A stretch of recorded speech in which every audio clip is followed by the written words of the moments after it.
The nucleus of this ummah is consisting of the Arabs, the Ummiyeen. The non-Arab Muslims, they constitute the electrons that are surrounding this nucleus.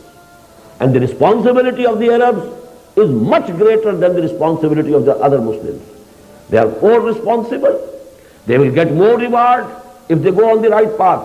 But they will be punished more severely if they take to the wrong path.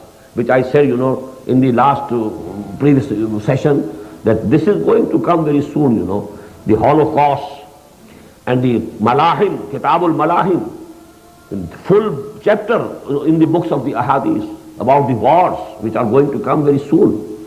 And it is very correct, whosoever might have said it, but the wordings are correct, that the Gulf War was the mother of wars.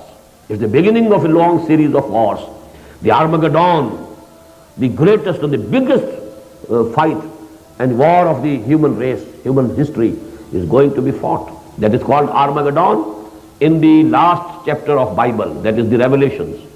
And Prophet ﷺ has named it Al-Malhamatul Uzma, the greatest war that is to take place. And that will be in the Middle East. That is going to start.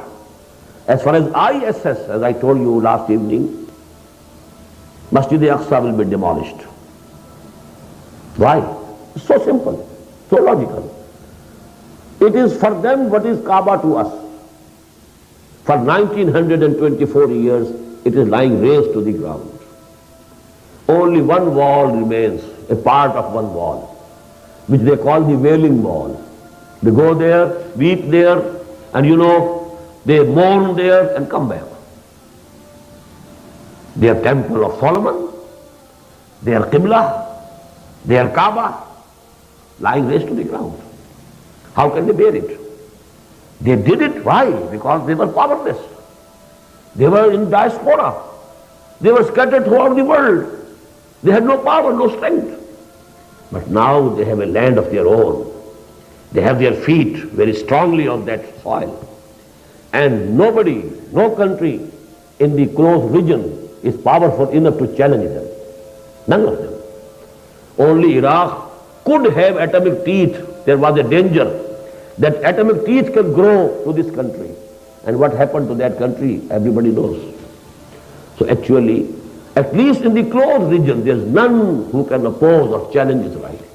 So why don't they? Why shouldn't they? I have brought that map today, of which I was telling you many times, You can see after the prayer of Maghrib, this is the architect's presentation of that after the demolition of Masjid al-Aqsa, this will be the form of the Temple of Solomon that is going to be built. And you must have heard, if you have not heard, let me tell you, because this of Masjid al-Aqsa is being renovated at this time.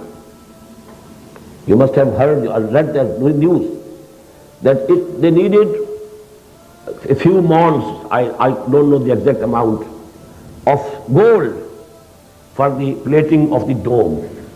And for that, King Hussein of Jordan has sold a palace of his in London to buy that gold. And the Jews, this Time magazine, it published that the Jews are saying, okay, this gold will be used by us. When we shall reconstruct our Temple of Solomon, we shall use this gold for the dome of that Temple of Solomon. So these are the feelers. They are publishing these things. So that the Muslim Ummah, it becomes accustomed to it. And this thing doesn't come to them as a very strange surprise. So that is their subtle way of making something, known, so that they don't take it as a very surprise and they not react very violently.